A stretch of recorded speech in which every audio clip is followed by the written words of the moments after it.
Flooding is the most common and most costly natural disaster in our country. Coastal areas often have the greatest risk of flooding because they are affected by large, powerful storm systems, like hurricanes, which can cause seawaters to rush up over land.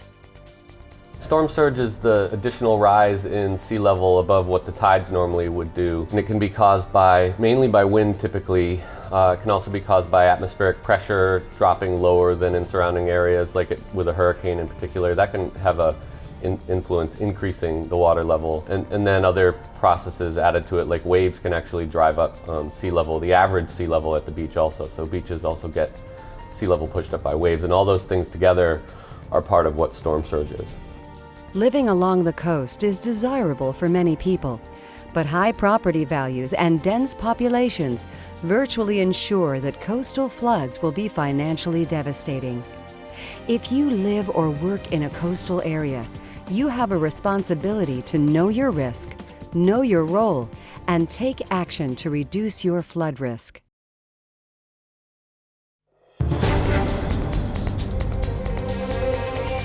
First of all, it's probably a good thing to know your flood risk, which is actually what this whole project is about, because the current maps are quite old and we've had all this development.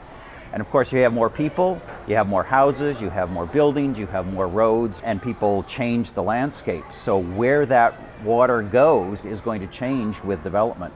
In order to address coastal flood risks, we must first understand them.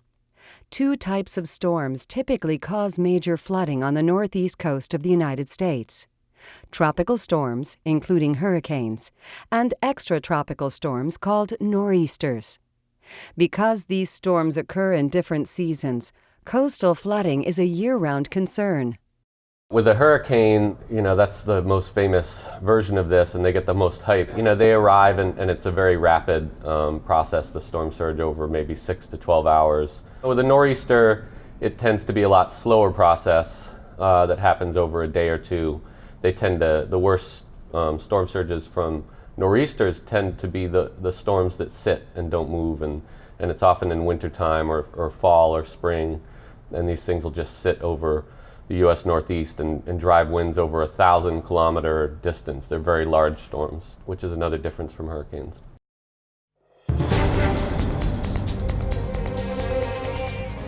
Back in 2008, we adopted our first hazard mitigation plan, and we're currently in the process of starting a revision to that plan. We've learned a lot, since the original plan. And what we're trying to do is to gear this towards a lot of the flooding issues that we have here as a coastal county. Everyone has a role to play in flood safety. FEMA is working with state, local, and private sector partners to reevaluate coastal flood risks in New Jersey and New York City. New flood risk products are now being produced to help communities and property owners make smart decisions about how to tackle their flood risks. These products will encourage communication and cooperation. The new Coastal Flood Study will result in flood maps that show the extent of coastal floodplains.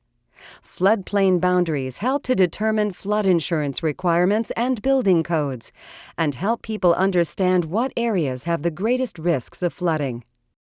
Because flood maps are produced at the county or community level, local officials play a critical role in the process. We've developed a partnership with FEMA to go out and educate the public by providing mailers for tax bills, public information statements to go out in newspapers, and our office is coordinating the community rating system process with the municipalities. So not only is government saying that you need to get the flood insurance and pay those premiums, we're trying to help the municipalities in lowering those premiums for their residents. So that's the first thing you'll hear people say. I don't have a mortgage, so I don't need flood insurance. So what we're trying to do through programs like this video and things like that is to get the people to understand that while they may not live in a flood zone, or if they were in a flood zone at one point, now they're not in a flood zone anymore, to still maintain their flood insurance.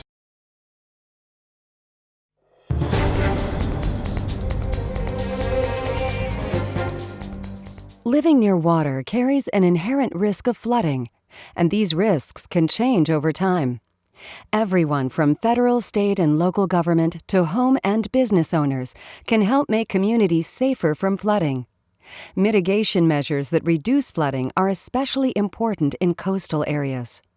The livelihoods of these areas depend on recovering quickly and safely, and everyone has a role to play.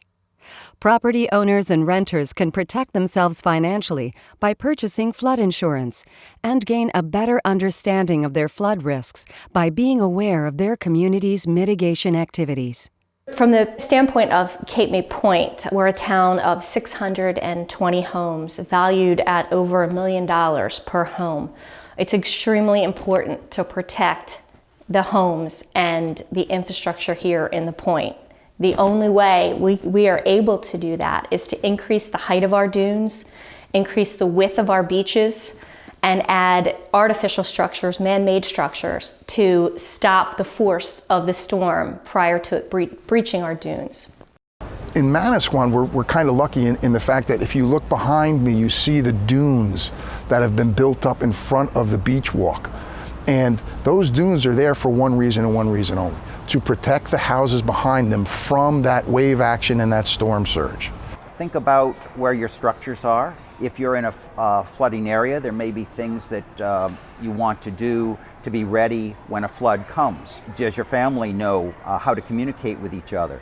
Do you know how to get out of the area if you do have to evacuate? And there are also more substantial things you could do to your own home. There was a homeowner who raised his house. He took the house, lifted it up, and raised it, I want to say 2 feet maybe, and everybody else had some sort of damage, the first floor water and things like that into the living space and everything. He was high and dry.